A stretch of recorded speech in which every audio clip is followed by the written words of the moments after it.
खबर उत्तर प्रदेश कानपुर देहात से। कानपुर देहात में बेलगाम वाहनों ने मौत का तांडव किया। 4 को रौंदकर मौत के घाट उतार दिया। 2 अस्पताल में मौत से जिंदगी की भीख मांग रहे। कानपुर देहात में इस तरह से मौतें होना आम बात है, क्योंकि यहाँ मिट्टी खनन का ओवरलोडिंग वाहनों की जुगलबंदी जो होती है, और इस खेल में जो भी सामने आए उसे रौंद दो, क्योंकि आरटीओ विभाग की सरपरस्ती है, खनिज विभाग रहनुमाई जो कर रहा है और जिले इलाही का क्रम है। ये हम नहीं कह रहे, बल्कि पूर्व सांसद जी कह रहे हैं और इस बेलगाम सिस्टम के खिलाफ बिगुल फूंकने की तैयारी में हैं। कानपुर देहात में त्योहार के दिन बेलगाम वाहनों ने 4 को लिया। 2 लोग अस्पताल में भर्ती हैं और इस मौत के तांडव की वजह से अवैध खनन और अवैध खनन में इस्तेमाल होने वाले बेलगाम डंपर हैं। दरअसल पहली घटना रूरा थाना क्षेत्र के कुलवारी गाँव के नजदीक की है, जहाँ बाइक पर सवार होकर सुधीर बंकू दिल्ली की रहने वाली आदिता उर्फ लल्ली और उनकी 13 साल की बेटी जानवी को स्टेशन छोड़ने जा रहे थे। तभी बेलगाम डंपर ने उन्हें रौंद दिया। इससे आदिता उर्फ लल्ली, उनकी बेटी जानवी और सुधीर की मौके पर मौत हो गई, जबकि बंकू गंभीर रूप से घायल हो गया।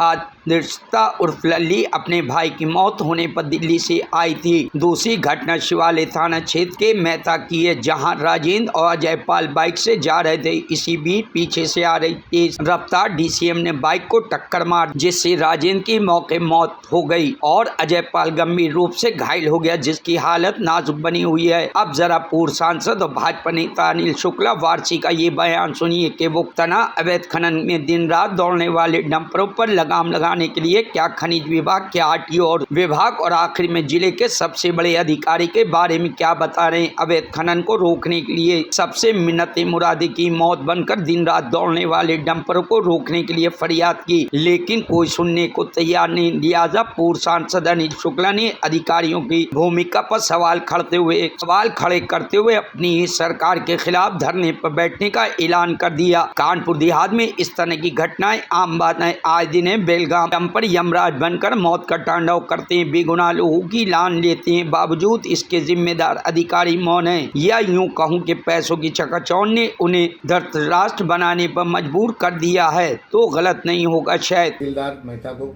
ट्राई किया, उसने फ़ोन उठाया, उसको मैंने बताया। इसके बाद फिर मैंने एसओ शिवली को बताया।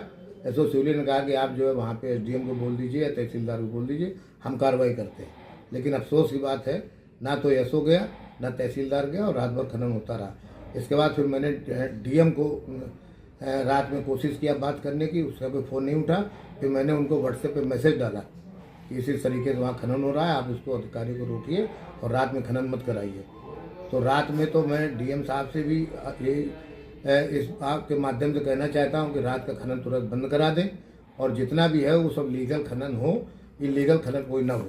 और अगर इस पे जो है बात नहीं बनती है तो हम लोग, चूँकि पिछली बार भी हम धरने पे बैठे थे डीएम के यहाँ, तो फिर हमारे जो क्षेत्रीय अध्यक्ष हैं उन्होंने कहा कि भाई सरकार में आप हैं, आपका धरने में बैठना अच्छा नहीं है। तो हमने कहा कि भाई जब अधिकारी नहीं सुन रहा है तो मेरी मजबूरी है, क्योंकि I am answerable to the people. वो तो मेरा चेहरा देख रहे हैं, वो तो चुनाव में हमको परिणाम देंगे, अधिकारी तो यहाँ से ड्यूटी करके चला जाएगा। तो अब की बार जो है, अगर ये खनन डीएम साहब बंद नहीं कराते हैं अवैध खनन, तो अब की बार बाकायदे में परमिशन ले करके जो क्षेत्रीय अध्यक्ष है उनसे, और एक बड़ा जो है खनन के अवैध खनन के खिलाफ एक बड़ा डिमॉन्स्ट्रेशन डीएम कार्यालय बाहर करेंगे। अच्छा, खनन अधिकारी खनन की परमिशन किस बिहार पर दे रहे हैं? यहाँ तो खनन मिट्टी कारोबार हो रहा है। अब खनन का अधिकारी का तो ये है कि पहले बीच में ये हुआ था कि किसानों को ही खनन का अधिकार दिया जाए, किसान मिट्टी उठावे।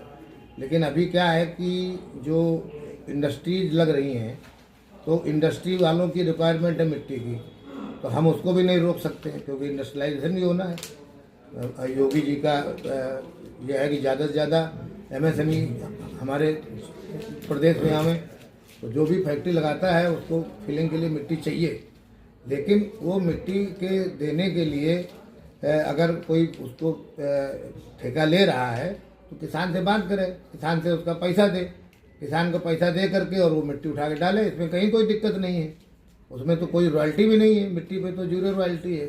लेकिन ये लोग करते क्या हैं कि पट्टा कराते हैं गांव से 1 बीघे का, और बगल में जीएस पड़ी है उसको 4 बीघे खोद लेते हैं, और they are earning lakhs of rupees per month, और उन पर कोई कार्रवाई भी नहीं होती। अगर गलती से शिकायत पे कोई गाड़ी पकड़ लिया जाए, बंद हो जाए, तो एक नॉमिनल फाइन होता है 20-25 हज़ार रुपये में, जितने घर जेसीबी छूट जाता है। जितने घर मीटर की परमिशन दी जाती है उससे 4 गुना खोद लेते हैं, तो क्या इसको मॉनिटरिंग करने के लिए जिम्मेदार नहीं है खनन विभाग? देखिए, बिल्कुल जिम्मेदार है खनन विभाग को, जा करके पूरा नाप तोल करना चाहिए, और हर खनन की जितनी भी उन्होंने अनुज्ञप्ति देते हैं उसका कंप्लीशन जब हो जाए टाइम, तो टाइम खत्म होने के बाद उसका पूरा उनको नाप तोल करना चाहिए कि हमने तुम्हें 12,000 घन फुट का दिया था, तो 16,000 घन फुट अगर खुद ही है तो 4,000 घन फुट का विद पेनाल्टी उनके ऊपर फाइन लगाना चाहिए। लेकिन कानपुर देहात में ये हो नहीं रहा है ना। इसमें कहीं न कहीं जो है डीएम की लापरवाही है। क्या मानते हैं अधिकारी, विभाग के अधिकारी की लापरवाही? ये मानते हैं अधिकारी बेलगाम है? मैं तो पूरी तरह से मानता हूँ। नहीं तो मैं तो जो है क्या नाम, कई बार मैं इनके खिलाफ बैठ चुका हूँ। धरने का मैंने पिछली बार जो हमको संविधान में अंडर कॉन्स्टिट्यूशन हमको जो राइट है अपनी बात कहने का, धरना देने का, उसके अंदर में हमने नोटिस भी दिया। फिर बाद में हमको अधिकारियों ने कहा कि नहीं साहब, आपको कोई ज़रूरत नहीं है, मैं काम कर देता हूँ, तो फिर मैंने उसको विड्रा कर लिया। लेकिन अभी हम खनन को लेकर के हम लोग को बहुत चिंतित हैं, क्योंकि 2 साल बाद चुनाव लगा हुआ है, तो पार्टी को नुकसान हो जाएगा। इसलिए हम अब की बार जब बैठेंगे तो पार्टी से परमिशन लेकर बैठेंगे। मैं परमिशन मांगूंगा कि मैं जो है क्या नाम, ये हमारे यहाँ खनन नहीं बंद हो रहा, मुझे परमिशन दो, तो वहाँ कम से कम 10,000 लोग बैठेंगे और अपनी बात करेंगे। आप पार्टी की छवि को लेकर जो है अनशन धरने से उठ जाते हैं, लेकिन यहाँ चर्चा ये है कि मैनेजमेंट हो जाता है, अधिकारी मैनेज कर लेते हैं अनुल शुक्ला वारसी जी को। नहीं, मैनेज तो हम कोई कर ही नहीं सकता। अगर मैनेज कर रहे होते तो ये जो है हम फ्लैट में नहीं रहे होते। हम भी जो है ऐसे बंगला बनाए होते, या एक तरफ से गाड़ी घुसती दूसरी तरफ निकलती। हमने पहले बता दिया कि पूरे हिंदुस्तान में न मेरे नाम 1 इंच जमीन है, न मेरी पत्नी के नाम। क्या इसी में और 1 मिनट, और मेरे केवल दोनों के नाम एक ही अकाउंट है। मेरा state bank of India parliament branch में अकाउंट है, और उसका स्टेट बैंक ऑफ इंडिया विधानसभा में अकाउंट है। इसके अलावा दूसरा कोई अकाउंट नहीं है। अवैध कामों को लेकर आपका हस्तक्षेप ज्यादा रहता है, क्या अधिकारी आपसे इसी वजह से नाराज रहते हैं? अधिकारी नाराज नहीं रहते, अधिकारी हमसे डरते हैं। हमने वो जानते हैं कि पता नहीं कब कहाँ बैठ जाए, क्या हो जाए। तो हम अगर कोई बात कह देते हैं तो काम करते हैं। लेकिन अब दिक्कत उनके सामने ये है कि अब पैसा लिए तो रात में तो खुदवाएंगे, तो हम कितना भी कहेंगे तो भी नहीं मानेंगे वो, क्योंकि फिर पैसा वापस करना पड़ेगा। पैसा बोलता है। ये एक कारी गांव में हादसा हो गया डंपर से बाइक का, क्या है मामला? देखिए, थाना अरोरा क्षेत्र में कारी गांव के यहाँ एक डंपर से एक बाइक की भिड़ंत की सूचना प्राप्त हुई है। दुखद घटना है। उसमें से जो 3 लोग हैं मतलब कैजुअलिटी हो गए हैं, उनकी मृत्यु हुई है।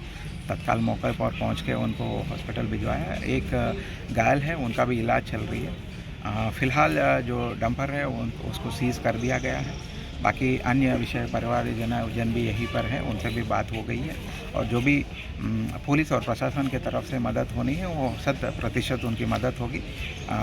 बाकी जो भी विषय सामने आएंगे आपको अवगत कराएंगे। ये ओवरलोड डंपर चल रहे हैं, क्या इन पर कोई कार्रवाई की जाएगी क्या? तो फिलहाल ये विषय अलग है कि डंपर ओवरलोड थी या क्या है, वो ट्रैफिक और परिवहन विभाग के विषय है, उसके अलग से हम लोग आपको ज़रूर आपको सूचना देंगे। फिलहाल ये एक्सीडेंट है, और एक्सीडेंट में एक डंपर और एक प्लैटिनम बाइक जो है उसके बीच में भिड़ंत हुई है, और कैसे हुई है, क्या हुआ है, और वो सब डिटेल्स जांच के उपरांत पता चलेगा, और जो भी विषय सामने आएंगे आपको। Bureau report, news hub Bharat.